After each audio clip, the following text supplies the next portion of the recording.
I've had a few friendships and relationships like that. Yes. Where I'm like, this person's tough. Like comedian friends that I've had that everybody Yeah. else is like, I hate that guy. I'm like, I get it. Yeah. I'm staying friends with him. I get it. I'm not going to defend him all over the place, but Oh, you're he's talking gonna to stay me. my I'm friends friend. with Alex Jones. Yeah, Jesus Christ. I mean, you know. Jesus Christ. I mean, that's the ultimate example of that. Oh. Yeah. On There a you big go. scale, too. That's got to be hard. The biggest scale. Oh, the God. biggest scale in the world. That takes a lot of fortitude to just to hang in there. He's Do not a bad something. guy. I mean, I don't know. I never he met had him. a psychotic break. Yeah. But Alex Jones got dumped on his head when he was in high school. He's speaking about getting bullied in high school. Yeah. This guy picked him up and pile drived him, slammed Hey, him I on the heard- concrete on his head. Was it John Ronson that did a documentary about him, or like he did a Yes. thing on NPR John Ronson did a thing with him where they both went to Bohemian Grove. where he grew up? This no.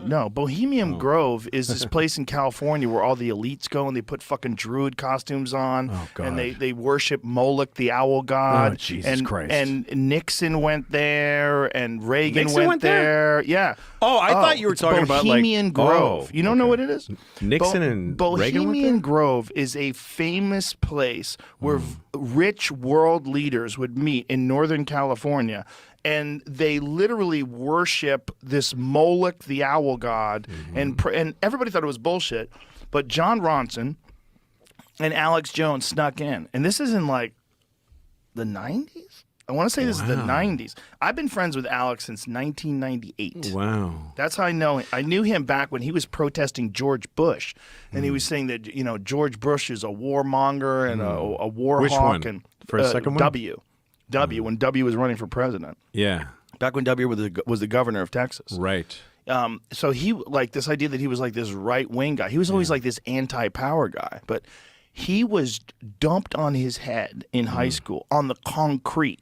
Jeez. When he was, 15, 16 years old, and he was fucked ever since then. Yeah. And he has real mental problems sometimes. And if he's drinking a lot, and then he takes in too much conspiracy shit, Yeah. he starts believing things that aren't real. Ruining folks' Yeah, lives. and that's what he did. Jesus Christ. Yeah, he started believing. Fucking He really, horrible. but he Horrible. wasn't lying. He just was wrong. He really Yeah. believed Yeah. that the government had faked it to try to confiscate people's Right. weapons.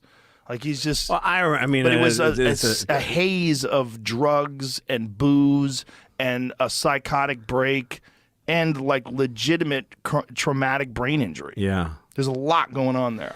Well, pretending that he wasn't the way to start this conversation, I remember when that happened, Sandy Hook. That was Sandy Hook, right? Yeah. And I remember that the media went up there right away. Yeah. I remember it made me really sick because there's such a horrible thing that happened. Yeah. And what everybody should have done is just let the chief of police talk to you and let him say, we don't know these things yet. Just wait for information to come out of this very painful place. But the media flew in. Of course. And they're on the fucking grounds of the school. And Anderson Cooper is talking to fucking kids who were there. And their parents have their hands on the kids' shoulders. And you can see in both the kids' face and the parents' face that they're not sure they should be doing this. They don't know. They don't. We take for granted this thing of being exposed to the media and being talking on cameras. Right. And there's been things, of course, in your life and my life where you say something or have an experience. And then afterwards you go, fuck, I wish I hadn't said that. Right. Or I didn't know how this would feel is the thing, right? So somebody who's not even in public life and who just suffered a off the charts trauma, and Anderson Cooper and his producers going, no, you should talk, talking them into it, saying you should talk to the world right now. You should be on the news talking about it now. We don't want to wait till later. We don't want to do an expose 10 years later. What was it like, or even a year? We want to know right now. So why does it exploitive. have to be now? Why can't you just talk to the stoic chief of police who says, "Here's why"? Because because it's just dirty greed. It's just dirty. I want it. It'll be great on camera. Yep. I don't give a fuck what happens to this person when I leave Sandy Hook today. I don't give a shit. I'll be back in my CNN studios.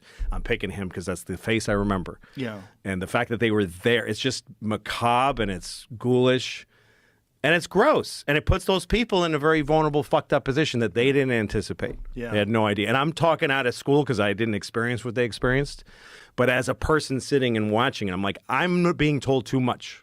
I know too much about this too soon. And that's not because I need to know or it's going to help fix what happened. It's because somebody they just wanted it. Because it drives ratings. That's it. That's it. It's just money. Yeah. So, and that there's been an extensions of that throughout the history since then. Of every time something bad happens, nobody slows down and thinks about it. Well, there's also a thing that happens where you get eyewitness accounts that are all fucked up. And one of the reasons why eyewitness accounts that are fucked up is because when people experience a traumatic incident, their memory is very confused. You are working with a part of your brain that's like this reptilian part of your brain that's like completely freaked out that something horrible happened. And that happened after 9/11.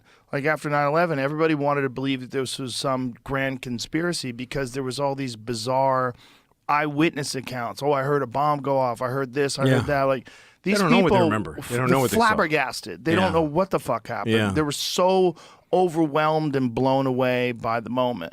There should be, every time something awful happens, there should just be a blackout, like just a period where let's not talk to anybody. Yeah. Don't talk to the traumatized. Well, going there and sticking a fucking microphone in their faces. It's just so gross. And it's par for the course. Yeah. It's like how it's done. Yeah. And then they're reporting from the place. And imagine what it's like being in that community and there's fucking a van with a, like, with what the satellite thing what on the top. What are you doing here? Yeah. It's obscene. Yeah, it is obscene. It's obscene and it's normal. Yeah. I mean, that's what they operate under. That's their currency. I guess so, yeah. Yeah. I don't think they think about it anymore.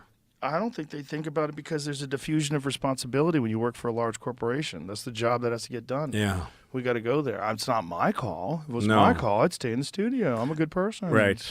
Yeah. I remember I was at Fox News once because I was shooting a sketch with Greg... what's his name? He's Giraldo? No, Greg. The Fox News. He's got a funny talk show. Gutfeld. This was when he was just sort of he didn't have the Gutfeld show.